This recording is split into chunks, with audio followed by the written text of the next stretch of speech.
Now we will discuss about data acquisition. So data acquisition mainly used for acquiring various data like sensor data in IoT or in anywhere, like any data has to be acquired from the sensor. This data acquisition sensor will be used. One for the time being, like more relevant thing, like now we talk about this moon mission, the ISRO Chandrayaan 3, right? So yesterday you saw one tweet from the ISRO that saying that like they acquired the temperature from the moon surface, right, at the various layers. That is one example for this data acquisition system. So basically, this data acquisition system, main thing will be microcontroller that can be like 8051 or ARM processor, or it can be uh, anything like MSP430.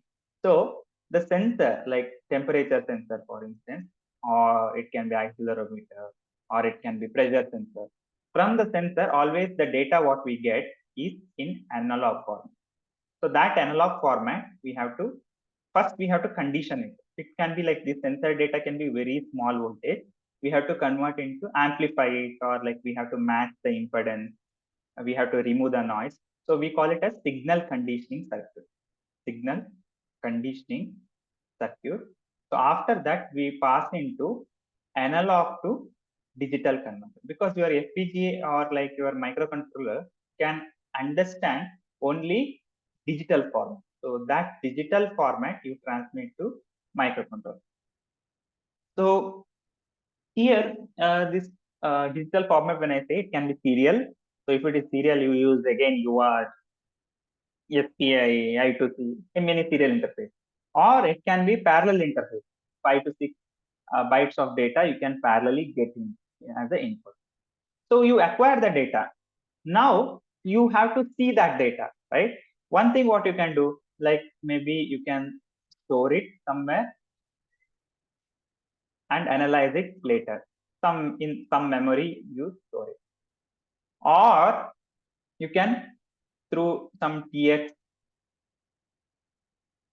you can transmit to somewhere. So in case of moon mission, what happened? Like that moon, the rover or like your Pragyan lander, it transmitted data to the base station, that is ground, and we are analyzing that data. So apart from that, like you can have some, if it is like in the ground itself, you can have some LCD where you can see the status of the uh, where you can see the status of the data, right? Or you can also have some printers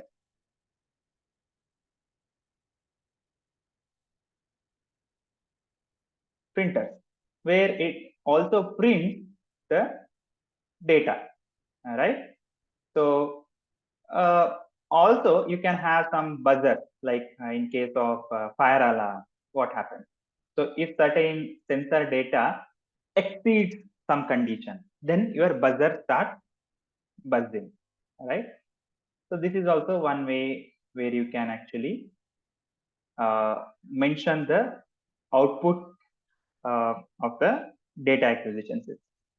So basically, these are the hardware aspect of it.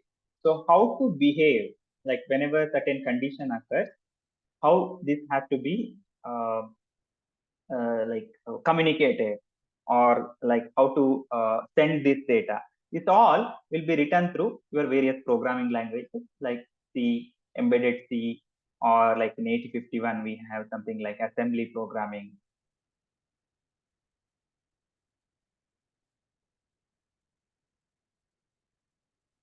etc. Okay. So this is how usually this data acquisition system works. Especially in moon mission, they had some drilling probe. Where they had like multiple temperature sensor. I read that like around 10 temperature sensors they have attached. So like for that, usually we will have multi-probe analog to digital, multi-channel analog to digital converter. So which actually connected to this analog to digital converter, and that analog to digital converter will be passed to this microcontroller, especially, right? So I mean, in ground station and all, like what you see in your AC or like fridge, those microcontrollers are like, we say, usually commercial grade.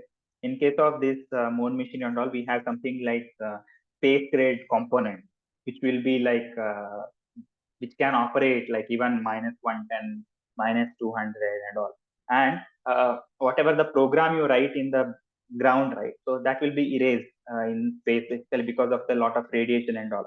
So we usually have radiation hardened components there, like, so that even for the high radiation, the data should not be erased. Okay. So that is about the data acquisition system in general, how the even in the moon, like how it is there, like in ISRO they have configured. I mean, it's more relevant. So especially this moon mission, right? So if you are like EC or CS student, you have to keep relating what you learn and like what you actually see every day is the ongoing thing. Okay. Okay. Thank you. Then we will meet tomorrow. Thanks. Thank you, sir.